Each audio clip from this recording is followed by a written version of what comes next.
Our ICMCI chair, Robert, has identified 13 aspirations, a visionary, far-sighted, bold, and progressive plan, which help us to stay focused and advance on the same page. The 13 aspirations are based on the 3 pillars to be achieved, not just a short term, short, medium, and longer term. The 3 pillars, I would not go into detail. It is the last pillar that we want to focus on, representation. Now, in the Euro Hub Strategy Summit recently in June in Sofia, Bulgaria, 2 aspirations were selected based on the pillar of representation. So as Asia Pacific Hub, we need to be in alignment with the Europe Hub. So now we want to show you the 2 aspirations which Robert has just talked about, and it's actually in the representation pillar, which is the last pillar. So the 2 aspirations, please take a picture so that you remember the question. Please take a picture. What happens from here is that you will now break out into different rooms, okay?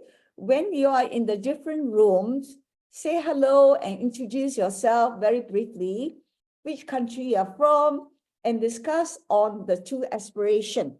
Now, listen to each other and find a common ground and the best way forward. Later on in the round session, table session, you will have more time. So you have only 15 minutes, but you have to appoint a representative in your room to report back on the findings of your room. So the question is identifying advocacy means for taking the lead in the profession, specifying communication tools with IMCs, developing stakeholders at the international level, and building trusted relationships, supporting ICMCI as the voice of the profession. So Kuzaima will now invite you to the various rooms. Welcome back, everyone. Thank you. I hope full discussion. I know it's short, but in the next round, you have 1 hour, so there will be more time. Right. So can we have the representative to report back briefly, starting from room 1, please? So we had 4 points, 4 critical points, I think. We, because of the time limit, we limited ourselves to talking about the management consulting ecosystem, the voice of the profession. PK raised the critical issue of, firstly, having a common standard of governance for every one of the institutes within the Asia Pacific Hub. So clearly some of his experience is that that's not necessarily the case. And a second element in relation to that is that we have a best practice standard and being able to make sure that that best practice then is across all of the Asia Pacific institutes. The second point was engaging with government and NGOs. So they being a critical component of the opportunity to expand within a country, engaging with the government and NGOs in all of the national institutes, I think is pretty important. Also engaging with different organisations, and mention was made of accountants and lawyers and tax professionals and auditors. So making sure that we have, if we're going to have a management consulting ecosystem, many of these professions call themselves consultants anyway. They are providing consultancy services to industry. So there's an important requirement there to engage with those organisations. And our fourth point was we don't have a couple of major countries in the Asia Pacific Hub as members. one of those countries has got around about 250 million people in it, and that's Indonesia. Another of those countries, very strong, is Malaysia. And so if we are going to put our standard up and say, hey, we are the voice of the profession, and we're trying to develop a management consulting ecosystem, then I think we need to get those two countries as members, first of all, as members of ICMCI and members of the Asia Pacific Hub. They were our points, Lydia. Okay, thank you, Peter. Well said. I fully resonate with you that we should include Indonesia and Malaysia. I personally have tried. The problem, the challenge we have is, just very briefly, is identifying a group of committed consultants who's willing to form an IMCS. And this is a challenge, but we'll keep on trying. Last year, actually, I went to Vietnam to try to do the same thing. But sorry to say, still not with much success, but we'll keep on trying. Thank you. Can we move on to the next representative? I have, I was volunteered. I have no qualifications to represent this group, but I did live in India for a few years, so maybe I'm just qualified. We had 5 points that came up, and they really covered both of those, the aspirations we were asked to discuss. The first is very much in line with what Peter said from his group about the fragmentation between the different institutes in the hub, and the need for some way to bring about a cohesion between them and a common standard of best practice. And that really ties in with the second point that came up about some concrete actions on ethics and standards, maybe with some central guidance from ICMCI, and maybe the outcome of the conference in October, which will give us a good steer on where we go on sustainability as an ethical standard, would be a move ahead there. Another suggestion was that we need to work hard on maintaining up-to-date information to be shared, particularly on the website, and to make sure the website is always up to date with information and relevant information directed towards the hubs as well. There's a suggestion that we should find a way of generating specific initiatives that would motivate people to get involved and get together and do something. Not that we came up with any of what those specific initiatives should be, but the general principle of having a directed goal to achieve through an initiative. And it could be that there could be some specific direction where to go on these from ICMCI as well. And then the last one was to increase the frequency of getting together, and specifically, if possible, despite all the problems of finance and sustainability, being able to get more frequent face-to-face meetings, which are much more effective in getting things done than online. But I mean, the overall principle was to increase frequency of getting together, so people have this constant involvement all the time. And then lastly, getting a drive for more CMCs to get more people involved. And I think this touches on the point that you made, Lydia, about the difficulties. It's finding a way in the countries where we're not represented yet to find a way of getting that committed group of consultants who are willing to do something about forming an institute. And if we could find that magic bullet of getting a committed group of consultants in any country, that would be really the magic that would transform things. So that was what came out of our group. Thank you so much, Nick. It's really very refreshing. Thank you. I think in the interest of time, we've moved on to the next group. Okay, like Nick, I've been nominated. Ellen. You've forgotten me also. Everybody took one step backwards, and I was left standing at the front. Thank you, Ellen. I know the feeling. We didn't quite go down the path of the others.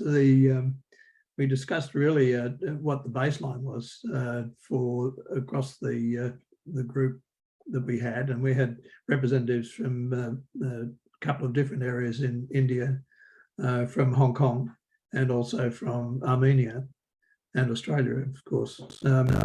So it was really looking at what the baseline was, and thinking about what might be able to be done to improve recognition of the profession. What was clear from across the baseline is that neither the IMC nor the CMC are recognised by the governments in the region, although Armenia is a slightly different case because they're a small country with many sort of interfamily links and things that make it a small country easier to really have direct contact with government. India, as we know, is a very different kettle of fish, and Australia has had its own particular issues over the recent year or so because of the PwC matters that have been raised in the Australian government, and so there's quite a bit of negativity towards consulting by some segments of the Australian government at the present time. But one of the things that came through from the discussion, I think, was the need for this bottom-up approach to government to develop these links at various levels of government. One of the thoughts that occurred to me, although it wasn't raised at the time of the discussion, was that if the hub can identify a small core group of members that could act as the representatives, the hub representatives to governments in general, this might be a useful approach, so that governments can see that actually this is not just from their own country, that there's representatives from other countries involved in the hub that really have the same sort of issues to raise and try and get that representation. The other thing that came through was from Dr. Shrivastava, pardon my pronunciation if I've got that incorrect, but from his book, Management Consulting in India, which has talked about case studies and using case studies of successful consulting activities as a part of this process, and educating government and educating other consultants, for example, about the power of consulting and how consulting can actually contribute to the growth. From the members of the group, does that cover the topics that we discussed adequately? Yeah, almost, yeah. And also, Yeah. if I Thank could you, add, Ellen. Lydia, Yes, if I could add one point, just one point to Sure. what Aline has said, Sure. it's just that knowledge building, and it should be encouraged by the ICMCI. I think whatever work we have done can be converted into case studies so that it can be shared with the government, can be also convinced, that we are doing and some kind of confidence builds there. Otherwise only we have to tell we have done this, we have done that, we have done that. Yeah, I think that's an important point too, in terms of, I mean, ICMCI has a number of initiatives that help in that area, but one, I guess the one that's nearest to my heart is the academic fellows faculty. and how it can involve academic fellows in helping to develop this knowledge base that can be shared through governments and help to promote consulting to governments in a very clear and academic way, if you like, but a scientific way too, so that the governments can see that there are some serious activities going on that this organisation is really driving. Right. Thank you so much. Yeah, in the interest of time, I think we'll move on to the last group, please. So Brendan said, have been voluntold by Robert to actually summarize and present what has been discussed. So we had ICMCI in a group, aka Robert Bernstein, and then we had Brendan, we had Avinash Rath from India and Anurag as well from India, and yours truly as well. So I kind of joke that, everything about resources dovetails into cash, and it's about cash management and how quickly we can convert everything to cash. That is monetize everything. But we took stock of what actually exists with ICMCI and what we've been doing. So we said we are principally in the business of creating intellectual property, giving direction, developing products or services like the ISO standard, competency building, training. So we are creating a host of IPR as an R&D organization, like to call ourselves as an R&D organization internationally, because while this work is done, most of it is commercially sold, but IMCI and ICMCI does not really commercially sell it as much as one would like to. But we have a whole lot of things, like we have advisory services, we have regional collaborations, such as the one happening today. We have global collaborations. We've got parts like the Euro Hub, the Asia Pacific Hub.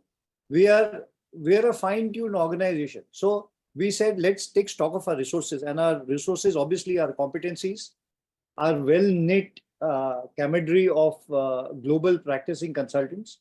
So these are our strengths, and obviously, how do we really build on these strengths to raise resources? So the next level of our move is in moving ISO standard, deepening that standard to reach and to cover other areas apart from just engagement of the client, training programs, knowledge management and knowledge management portals that help individual consultants go back to either the IMCs or the hub or the global body for help in terms of proposals, in terms of industry expertise, in terms of tools and techniques, what tool or technique to really deploy during a consulting engagement.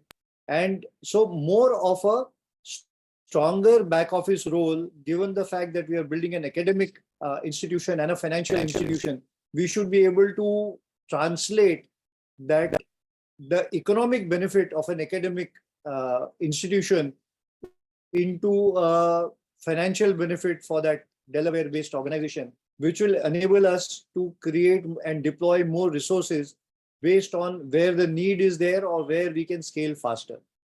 And in this slide, we discussed several things like certifications, standards, the UNIDO tie-up that we've now pushing, the tie-ups that may happen in India in terms of a larger assignment and a skill-based course, the APA, the international bodies setting up international programs that we can, as IMCs, monetize and create value, and obviously strengthen the CMC process deeper. So this was the whole general body aspiration of the IMCI body. If I've left out anybody from my team, may want to fill in. Brendan or Robert or Avinash or anybody. Oh, look, the only other thing I would just add to what you've already said is we just discussed the fact that the ISO 20700 self-declaration training course developed by ICMCI is a good model to expand upon in terms of the fact that it's ICMCI branded. It's therefore consistent across the globe.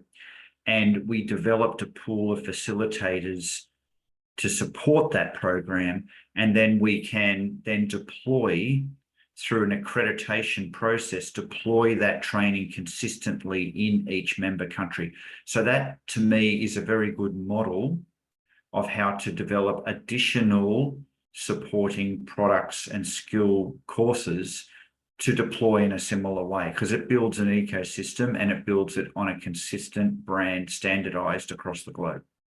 Okay, I think our chair, Robert, has raised his hand. Am I right, Robert? You want You're to right. say something? Yeah. And by the way, thank you, Anu, and thank you, Brandon, for your refreshing ideas. Thank you. Robert, over to you, please. I have a question to all, just to be sure we are on the right track as ICMCI with the Services Inc.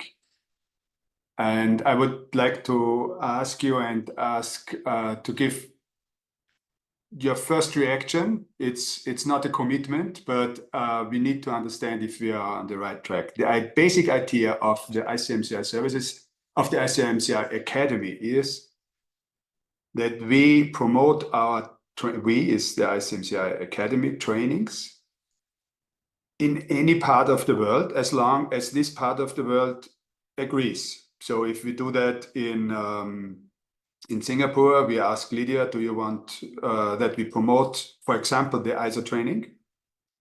Attract as many management consultants who are interested to join the training. We offer a fee for the training of, let me say, $200. And we say, if you are a member, you pay $150. If you want to become a member in IMC Singapore, click here, swipe your credit card, and IMC Singapore has a new member.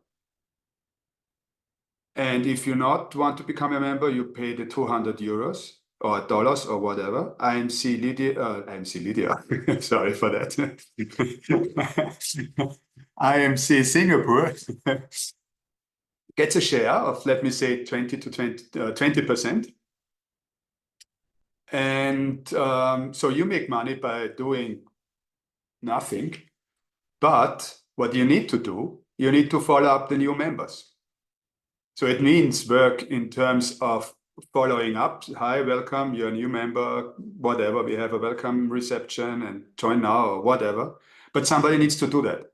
If you're not interested in that as an IMC, I think it would be not a good idea that we promote it, because that would reflect to the service quality of ICMCI Academy if they become a member and nobody takes care, nobody even realizes it. So my question is, would you support a business case like that? Or would you say, no, thanks very much, but we do it our own way, which is no problem. We will be active only by your acceptance. We will be active in some parts of the world or not, as I said. We will not compete our members, we will not compete the IMCs. But if we do that, you need to commit to follow up. And that's my question. Would you like this business case mentioned, or would you say, leave me alone? We are in. Okay. We'll say we are in who? Which country is it? This is Abdullah from India. Hyderabad, IMCI, India. Oh, India, okay. All right. I suggest this. Let's not debate on this, Robert. Let us park this in our radar screen, bring this back to the various IMC council executive to actually consider this, then come back at a later date. Is that all right with you? Now, it's as I said, it's not a final commitment, but I want to understand if this is the right direction we are going, because we need to make decisions based on that. It's not a final decision. Do not, of course. Yeah, right. But I think at the end of the day, the executive committee of each IMC has to deliberate on this. Okay. And then we can do a signal. Yeah. Is that okay? Sure. Right, rather. Thank you all for your refreshing ideas to bring us forward.